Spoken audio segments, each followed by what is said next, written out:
Salam sejahtera. Azmin Ali salah.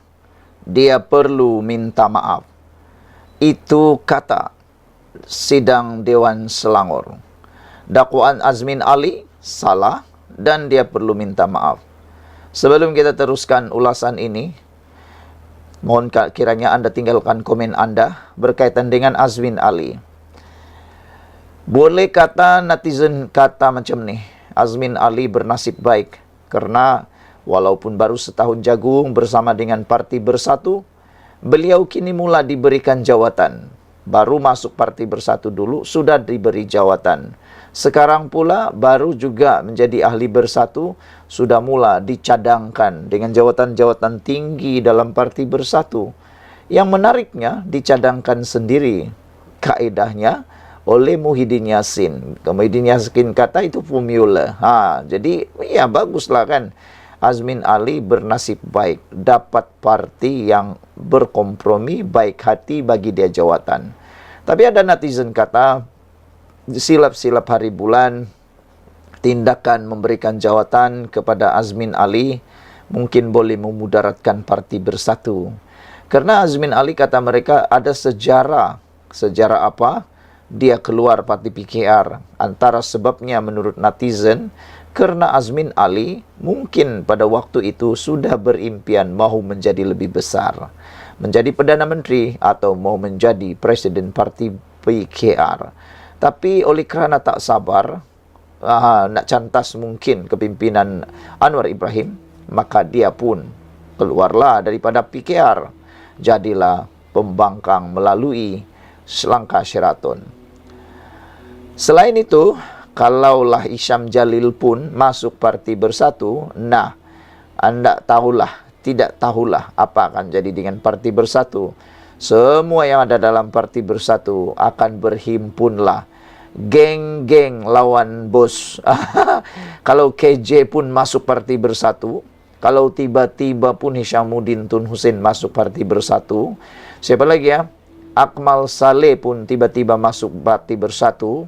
Bolehlah kita istiharkan Parti Bersatu sebagai parti geng keras kepala, geng lawan bos, geng yang tak ikut kepimpinan. Agak-agaknya, apalah masa depan parti itu? Kamu pun boleh tahulah sendiri kan macam mana nanti jadi dengan geng-geng keras kepala, geng-geng lawan bos, geng-geng lawan kepimpinan itu nanti. Nak pimpin pun susah tahu orang-orang macam tu. Kamu jangan menafikannya. Anda boleh fikir sendirilah. Orang yang suka lawan bos, kalau semua berhimpun, Anda pun tahu macam mana jadi dengan kepimpinan nanti menguruskan orang-orang begitu. Yang di-Pertua Dewan Undangan Negeri Selangor, Lau Wing Sen, mendesak Azmin Ali yang merupakan Ketua Pembangkang di Dewan Undangan Negeri, memohon maaf atas beberapa dakwaan yang dibuatnya berhubung tindakan Lau ketika sidang. Menurut Lau, antara dakwaan itu adalah dia tidak bertindak secara profesional dan memendekkan hari sidang berlangsung. Saya tidak boleh memandang remeh terhadap sebarang tuduhan liar menuduh saya sebagai tidak adil dan beras sebelah. Ketua Pembangkang Azmin Ali perlu mengakui kesilapan-kesilapan ini, menarik balik kenyataan-kenyataan yang salah dan memohon maaf, kata Lau dalam kenyataan hari ini. Pada 11 Julai lalu, Azmin menerusi hantaran di Facebook menuduh Lau telah memendekkan hari sidang Dewan Undangan Negeri dari 10 hari kepada 5 hari. Azmin turut mendakwa hanya 27 jawapan bertulis disediakan, walaupun adun pembangkang mengemukakan 420 soalan kepada kerajaan negeri, 210 pertanyaan lisan dan 210 pertanyaan bertulis. Perbahasan kajian separuh penggal rancangan Selangor pertama dihadkan hanya sekitar 10 minit untuk setiap adun Perikatan Nasional. Mengapa tergesa-gesa dan bataskan hak untuk berbahas? Tapi netizen kata, Azmin Ali, kamu patut tanya Muhyiddin juga, kata mereka. Dulu Muhyiddin jangankan berbahas, parlimen pun digantung, kata mereka. Exco Kerajaan Negeri tidak memberi ruang sewajarnya untuk mencela dalam sesi penggulungan dan lebih cenderung untuk memberi jawapan bertulis. Speaker Lau tidak profesional dan tidak bertindak mengikut perlembagaan undang-undang, dakwa Azmin Ali yang juga adun Hulu Klang. Menjawab dakwaan itu, Lau berkata semua adun diberi 15 menit untuk berbahas dan pengerusi penyokong kerajaan backbenchers diberi masa 25 menit. Katanya Azmin selaku ketua pembangkang diberi masa 50 menit, manakala adun Sikinjang Ahmad Yunus Hairi Perikatan Nasional diberi hampir 25 menit untuk membahas usul kajian separuh penggal rancangan Selangor pertama. Masa yang diperuntukkan kepada setiap adun sama ada backbenchers ataupun pembangkang jauh lebih banyak berbanding 2 sesi persidangan sebelum ini. Kenyataan ketua pembangkang bahawa adun pembangkang diberi hanya 10 menit ialah kenyataan yang salah, katanya lagi. Berhubung hari sidang disingkatkan, Lau berkata dia telah masa persidangan telah ditambah antara 1 hingga 2 jam sehari bagi memberi masa yang secukupnya kepada semua adun. Lau juga mengingatkan Azmin yang hari sidang juga dikurangkan ketika dia menjadi Menteri Besar. Bagi sidang DUN bermula 17 Ogos 2015 hingga 28 Ogos 2015, sidang habis awal pada 20 Ogos 2015 bersidang 4 hari tiada penambahan masa. Bagi sidang Dewan Undangan Negeri bermula 1 Ogos 2016 hingga 12 Ogos 2016, sidang habis awal pada 2 Ogos 2016 bersidang 2 hari tiada penambahan masa. Bagi sidang Dewan Undangan Negeri bermula 24 Julai 2017 hingga 28 Julai 2017, sidang habis awal pada 25 Julai 2017 bersidang 2 hari tiada penambahan masa. Lau turut mengingatkan Azmin yang mesyuarat Majlis Raja-Raja Melayu yang diadakan pada 17 dan 18 Julai ini, manakala Majlis Pertabalan yang di Pertuan Agong akan diadakan pada 20 Julai. Menteri Besar akan mengiringi Sultan Selangor untuk menghadiri mesyuarat Majlis Raja-Raja Melayu dan Majlis Pertabalan yang di Pertuan Agong. Saya percaya Ketua Pembangkang tahu dan faham akan tugas Menteri Besar dalam perkara ini, katanya lagi. Dia berkata walaupun dengan tempo sidang yang disingkatkan sebanyak 64 pertanyaan lisan dijawab, tidak termasuk soalan yang turut dijawab agensi kerajaan. Katanya, dia turut membenarkan 84 pertanyaan tambahan dijawab. Dengan ini disimpulkan bahawa beberapa dakwaan Ketua Pembangkang dalam kenyataannya adalah salah dan tidak profesional. Jadi kata netizen, Azmin cuba malukan kerajaan Selangor, tapi dia sendiri malu, dapat malu padan muka. Rupa-rupanya dia lagi teruk dulu memendekkan waktu persidangan tanpa ada pertambahan masa. Lau, kerajaan sekarang ada tambahan masa. Dikurangkan hari tapi ditambah waktu 2 jam sehari. Jadi maknanya masa yang telah dibuang atau dipendekkan itu ditambah dengan penambahan masa. Azmin Ali dulu tak buat pun. Itulah malukan orang sendiri malu. Kata Red Perot, dia kata kerajaan perpaduan jangan takut. Tolong jangan takut dan jangan terlalu ikut kemahuan pembangkang. Semasa mereka jadi kerajaan, mereka menekan pembangkang. Sekarang ini kerajaan perpaduan memberi banyak masa dan kelonggaran. Pembangkang menengking, mengganggu, mencelah tanpa kebenaran semasa perbahasan, tetapi tidak ada tindakan. Speaker kena hentikan ini dengan mengambil tindakan selaras peraturan Dewan. Speaker kena tegas, law is law, katanya. Open-minded kata, Azmin has no time to apologize as he is busy trying to become president of Bersatu, kata open-minded. Betul lah tu. Sekian dulu untuk kali ini. Bye-bye. Salam sejahtera. Adakah Speaker Dewan Rakyat akan letak jawatan selepas diasak bertubi-tubi oleh para pembangkang, para penganalisis politik, dan juga para pemerhati politik, para pengikut politik di Malaysia? Speaker Dewan Rakyat, Johari Abdul, baru-baru ini telah membuat keputusan yang paling panas sekali apabila beliau tidak mengosongkan 6 kerusi parlimen bekas ahli Bersatu.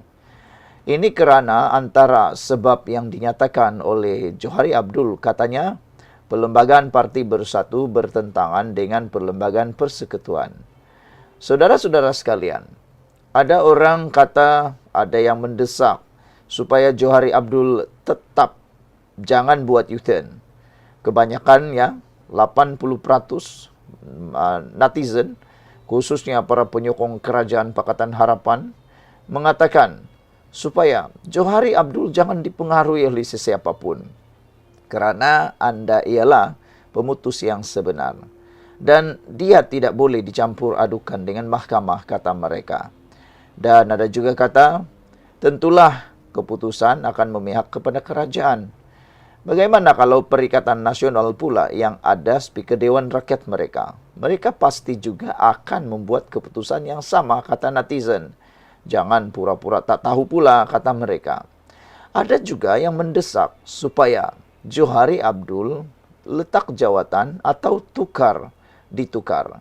Antaranya ialah salah seorang yang paling galak sekali supaya Johari Abdul digantikan dan letak jawatan ialah bekas peguam Najib Tun Razak, Zaid Ibrahim. Wah, dia kata gantikan dengan speaker lebih adil, merujuk kepada Johari Abdul, Speaker Dewan Rakyat. Secara pribadi, ramai orang tak setuju supaya mengikut telunjuk kepada Zaid Ibrahim ni. Kerana ada yang kata Zaid Ibrahim ni sebenarnya bercakap atas kapasiti kepentingan beliau. Bukan untuk kepentingan negara pun. Kalau untuk kepentingan negara, dia patut berdiri sebagai orang yang bebas. Tapi nampaknya dia ini pro kepada siapa? Anda tahu dia pro kepada siapa? Itu sebabnya dia mahu digantikan Speaker Dewan Rakyat tu. Bagi Anda yang memandang itu sebagai betul, mungkin Anda juga adalah orang yang pro kepada pembangkang. Yang di Pertua Dewan Rakyat atau Speaker perlu diganti dengan individu yang tidak berat sebelah dan bersikap lebih adil, kata bekas Menteri di Jabatan Perdana Menteri JPM Datuk Muhammad Zaid Ibrahim.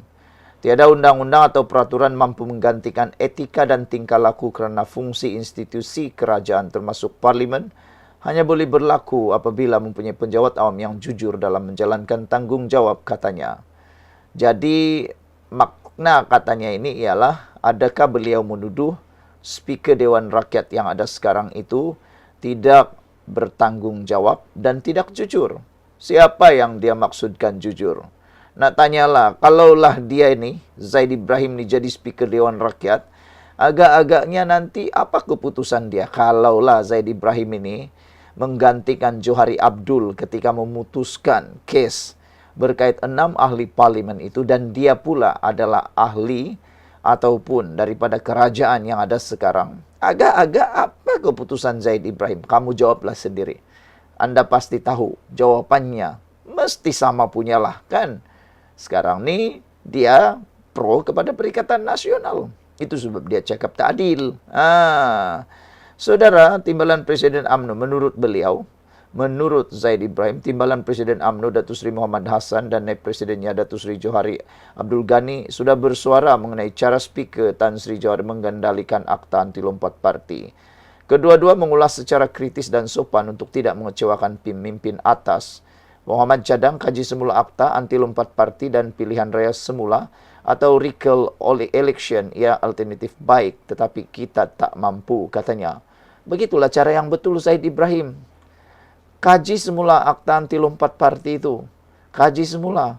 Tapi untuk mengosongkannya, nak bagi tahu itu merugikan negara.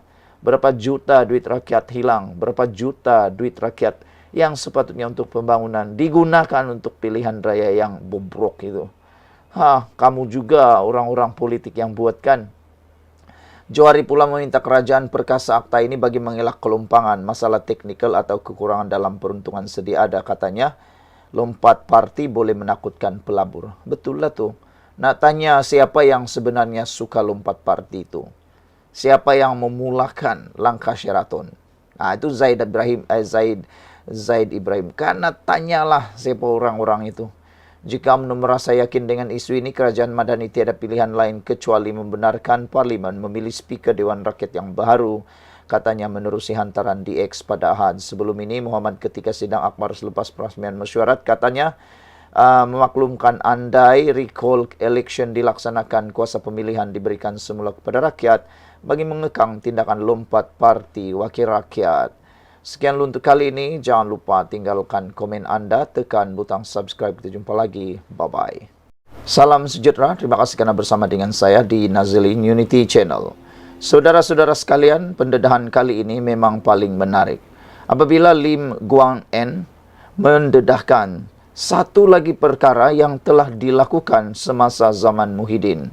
Kalau beberapa hari yang lepas, perkara paling tular berkaitan dengan perbuatan Muhyiddin sewaktu dia menjadi Perdana Menteri ialah berkait dengan akta anti lompat parti, yang mana pada waktu itu kerajaan pimpinan Muhyiddin Perikatan Nasional tidak meluluskan atau menolak usul supaya mana-mana ahli parlimen yang dipecat daripada parti atau berlainan pendapat ataupun berlainan sokongan dengan kepimpinan utama parti dianggap telah melompat parti.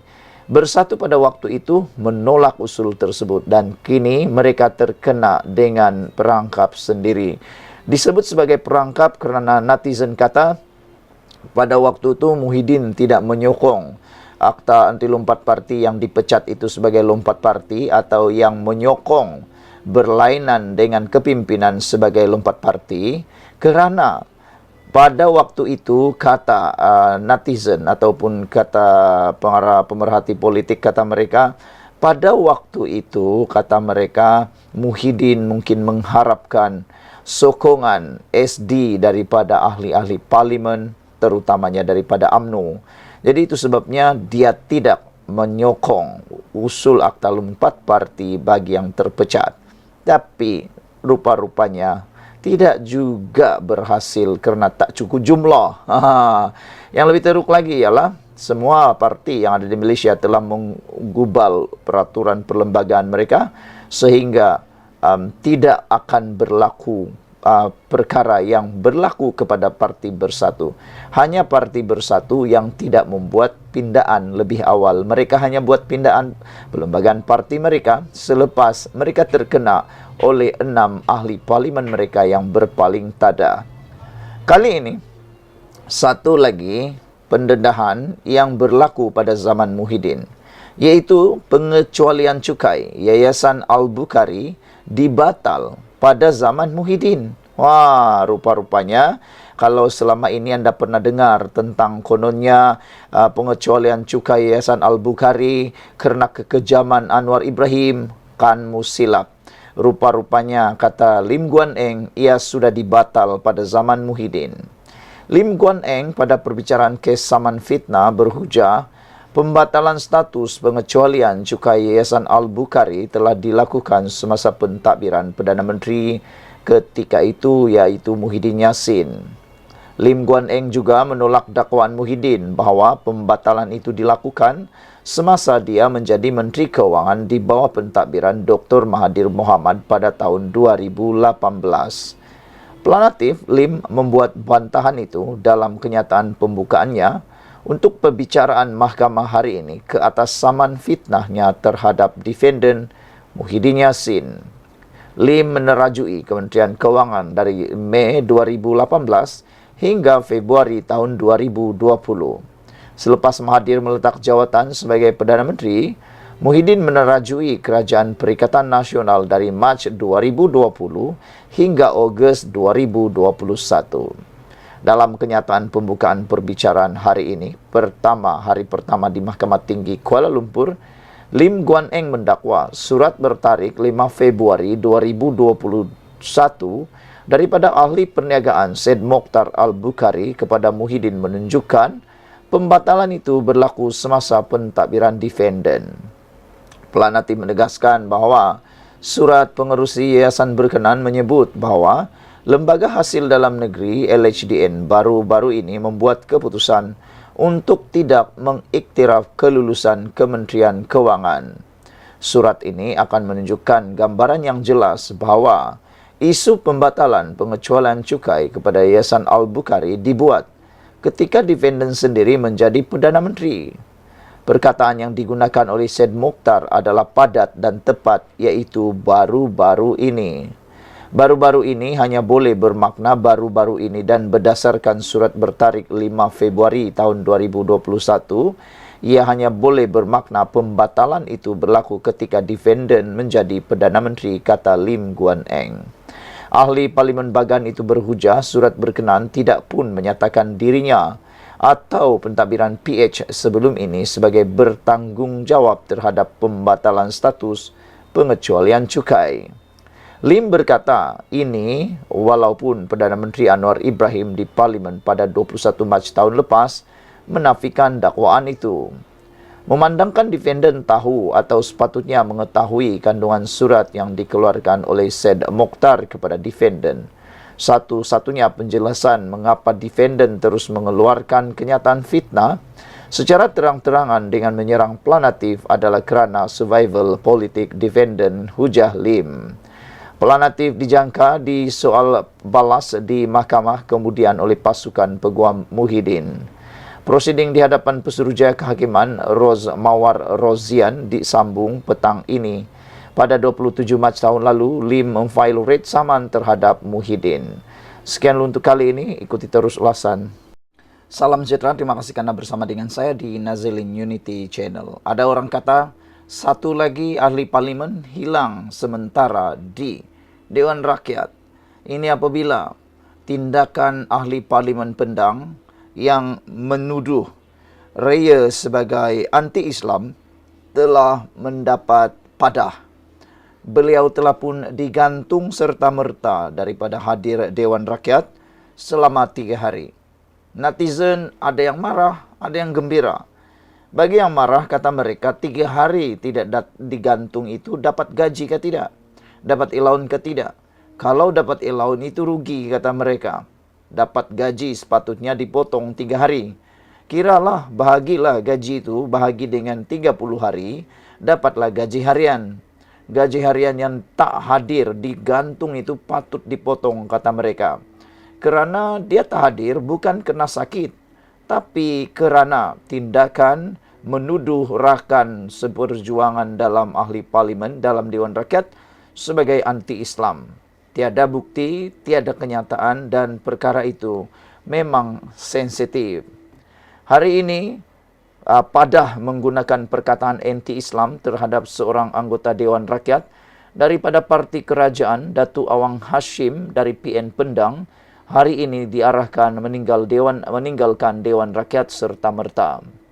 Keputusan itu dibuat Timbalan Speaker Dewan Rakyat Datuk Ramli Mat Noor selepas Awang enggan menarik balik kenyataan yang ditujukan kepada RSN Raya PH Jelutung dengan ahli parlimen Pendang itu turut digantung 3 hari daripada menghadiri persidangan Dewan Rakyat.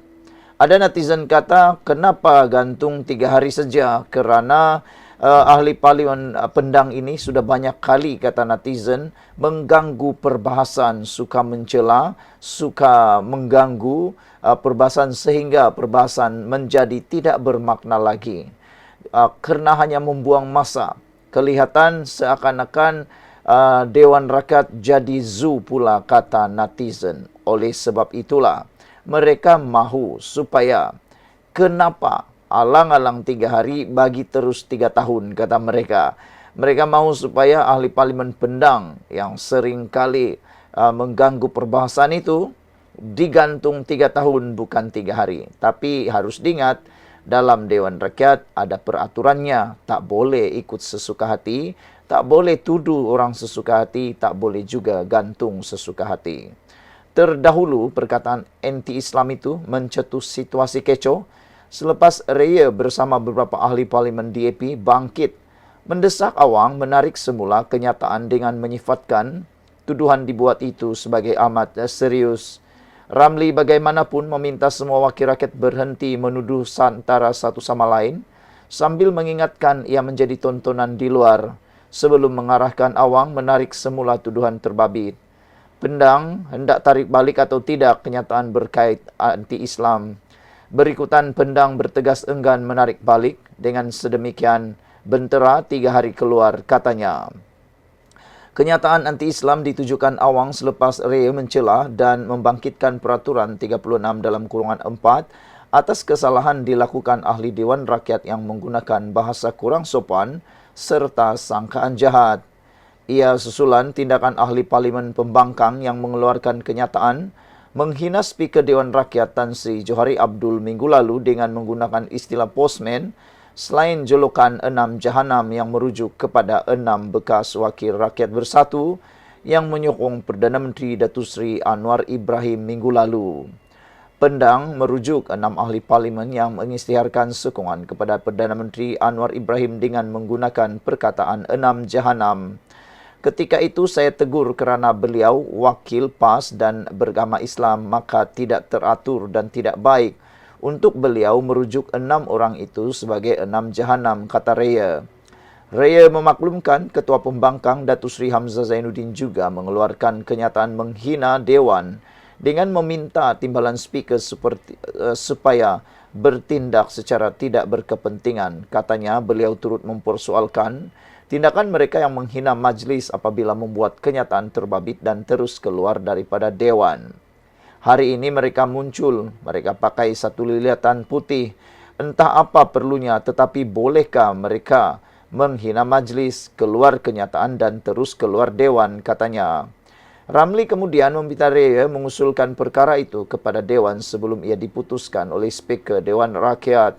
Raya membangkitkan peraturan 36 dalam kurungan 4 selain kurungan 6 dan kurungan 12 daripada apa pertimbangan saya. Semua ini berlaku minggu lepas, jadi setiap yang berhormat berhak membaca isu dalam aspek peraturan. Dengan demikian, saya usulkan jelutong tolong spesifik dan usulkan pada Dewan biar majlis dipengerusikan speaker membuat keputusan, katanya. Awang kemudiannya mencela membangkitkan peraturan Dewan 36 dalam kurungan 6 berikutan namanya disebut sebelum menuduh Raya sebagai anti-Islam sebelum diminta ahli parlimen DAP itu supaya menarik semula tuduhan terbabit. Ahli parlimen Pendang itu mempertahankan tindakannya dengan mengaitkan kenyataan Raya yang mempertikai tindakan kerajaan negeri Kedah tidak meluluskan lesen premis judi di Kedah sebagai anti-Islam. Sebab dia sebut nama saya berkenan 6 Jahanam, memanglah mereka itu Jahanam, katanya. Bila Jahanam, Raya kaitkan dengan Islam, hari itu pun dia bangkit apa orang Islam macam ni. Dia ni anti-Islam, dia nak opposite, bertentangan, balik supaya orang berfikir dia anti-Islam sebab itu membela orang main judi di Kedah, kata Pendang lagi. Sekian dulu untuk kali ini, jangan lupa tinggalkan komen anda, tekan butang subscribe, kita jumpa lagi, bye-bye.